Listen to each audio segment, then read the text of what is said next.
今日はカブの甘酢漬けを作りました。こんにちは、料理研究家のゆかりです。このチャンネルはいろんな料理のレシピ、そして役立つ情報をご紹介していくチャンネルです。ぜひチャンネル登録して楽しんでみてください。今日はカブの甘酢漬けを作りたいと思います。はい、ということで今回はカブを甘酢漬けにしていきたいと思います。今回ですね、ジップ袋で手軽で簡単に作っていきたいと思います。漬け込み時間もたった1時間で作ることができます。さらに余ったカブの葉っぱを使った簡単レシピもご紹介していきます。材料は手軽で作り方もすごく簡単です。ぜひ最後まで楽しんでみてください。それではどうぞ。それでは今日の材料をご紹介します。材料はこちらです。カブ、昆布、唐辛子、塩、お砂糖、お酢、お水、だしの素。今回はこちらの材料で作っていきます。まずカブなんですけれども、大きめのカブ2つ分ですね。こちらを使っていきます。小さいカブの場合は3個くらいがちょうどいいと思います。そして今回唐辛子を入れてきますが、こちら唐辛子はもし辛いのが苦手な場合は抜いていただいて OK です。そして使うお酢ですね。今回は米酢を使っていきます。米酢を使っていただくとコクとまろやかさがアップします。ない場合は穀物酢でも OK です。穀物酢を使うとどちらかというとちょっとすっきりとした味わいになります。そしてだしの素ですね。こちらはかつおだしを使います。ということで早速こちらの材料で作っていきます。それでは早速作っていきます。まずね、カブから切っていきます。カブはこの葉っぱの部分からまず切り落とします。はい。で、こちらの余ったカブの葉っぱは後ほど簡単なレシピをご紹介していきます。なのでこちらも取っておいてください。そしたら続いてカブの皮を剥いていきます。この時のポイントなんですけれども、カブの皮はちょっと厚めに切るようにしてください。この皮の付近はね、ちょっと筋しいので、だいたい3ミリから5ミリぐらいの厚みで切っていただくといいかなと思います。この時ね、丸いので手を怪我しないように注意してください。では剥いていきます。はい、このように皮を剥いてください。ではこちら側も同じように剥いていきます。はい、OK です。このように剥いてください。そしたらね、こちらのカブはまず半分に切ります。はい。で、カブの繊維なんですけれども、このように入ってます。この繊維を断ち切るように切っていきます。そうすると歯切れも良くなって、かつ味の馴染みも良くなります。それでは切っていきます。だいたい3ミリ幅で切っていきましょう。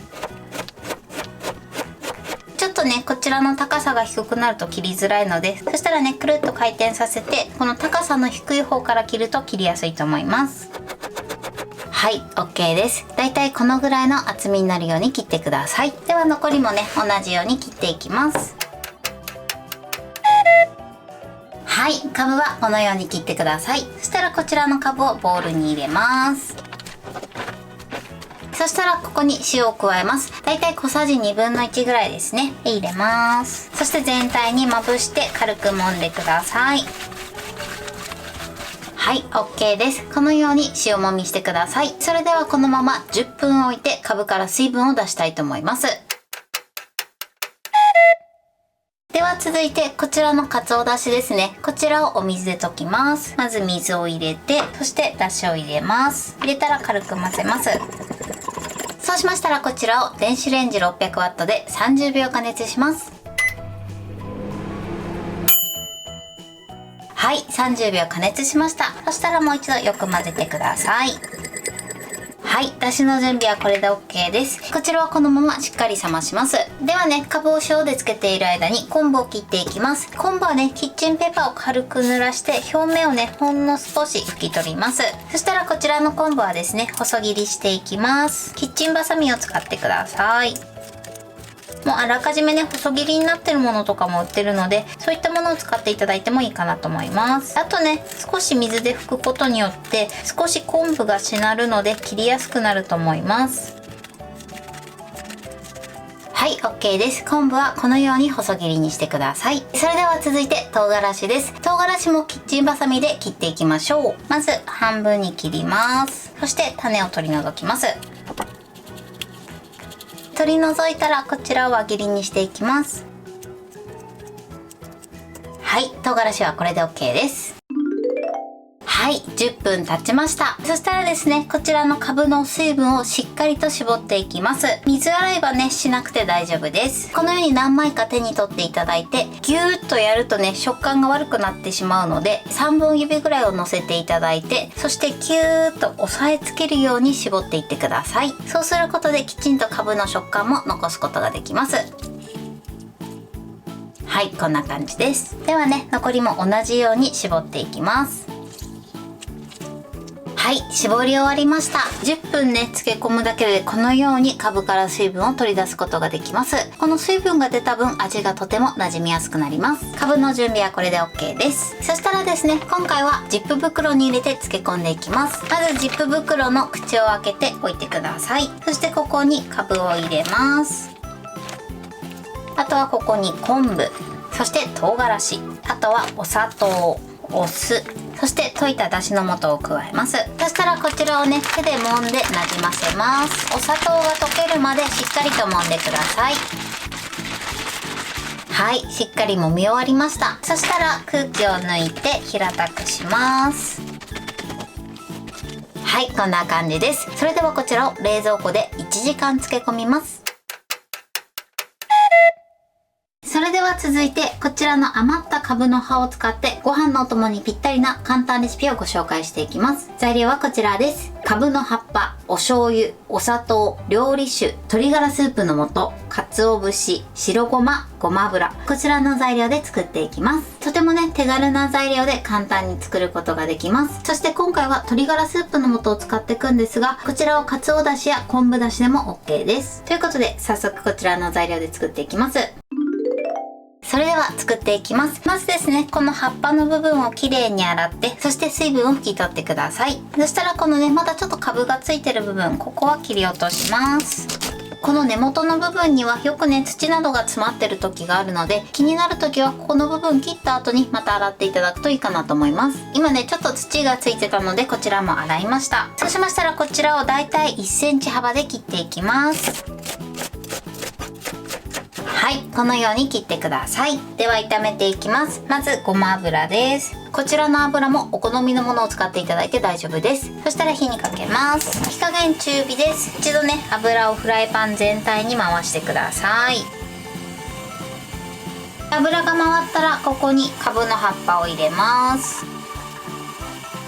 はい、そして炒めましょう。はい、でこのように葉っぱがしんなりしたら、ここに調味料入れていきます。料理酒、お砂糖、お醤油、そして鶏ガラスープの素、あとは鰹節も一緒に入れます。そして白ごまです。これを炒めましょう。はい、 OK です。これでご飯のお供にぴったりな簡単なカブの常備菜の完成です。こんな感じに仕上がりました。ぜひこちらも一緒に作ってみてください。はい、これでカブの甘酢漬けの完成です。こんな感じに仕上がりました。このようにしっかり味も馴染んで美味しそうに仕上がってます。そしてこちらがですね、余ったカブの葉っぱを使った簡単な常備菜です。ぜひね、こちらも合わせて作ってみてください。これで完成です。それでは早速いただきたいと思います。それではいただきます。しっかり味も染み込んでてすごく美味しいです。そしてこのカブの歯ごたえもとてもいいです。美味しい。そしてこのまたピリ辛具合もいいですね。それではこちらカブの葉っぱの方もいただきます。いただきます。もうこれはご飯にすごくぴったりですね。はい、ということで今日も美味しく仕上がりました。今回のカブの甘酢漬けのポイントです。まずカブなんですが、カブの皮は厚めに剥くようにしてください。だいたい 5mm から 7mm ぐらいの厚みで切っていただくといいかなと思います。というのもカブの皮の部分は結構筋しくて、食べた時に口に残りやすくなってしまいます。なので厚めに切るようにしてください。そして切ったカブなんですが、こちらは薄切りにしてください。この時はですね、繊維を断ち切るように切ってみてください。そうすると歯切れも良くなって、さらに味も染みやすくななります。そしてカブを塩もみして水分を出した後なんですが、水分を切るときは手のひらにカブを乗せて、そして手で押さえつけるように絞るようにしてください。これでね、ギューッと思いっきり絞ってしまうと繊維が崩れてカブのシャキッとした食感が軽減してしまいます。なので手で押さえてできるだけしっかりめに絞るようにしてください。ここでね、しっかり水分を切っていただくことで味が中に入りやすくなって、たった1時間できちんとつけることができます。そして今回はですね、余ったカブの葉っぱを使った簡単レシピもご紹介しました。こちらはですね、ご飯のお供にぴったりなので、ぜひ一緒に合わせて作ってみてください。材料は手軽で作り方もすごく簡単です。とても美味しいので、ぜひ作ってみてください。はい、ということで今日はカブの甘酢漬けを作りました。私のチャンネルでは他にもたくさんいろんな動画を配信してます。ぜひチャンネル登録して楽しんでみてください。そして Twitter、インスタ、Facebook、TikTok こちらにもいろいろアップしていますので、ぜひいいね、フォロー、シェアしていただけたら嬉しいです。よろしくお願いします。ということで今日はこの辺で終わりたいと思います。本日も最後までご視聴いただきありがとうございました。ぜひグッドボタンもよろしくお願いします。それではまた次回の動画でお会いしましょう。バイバイ。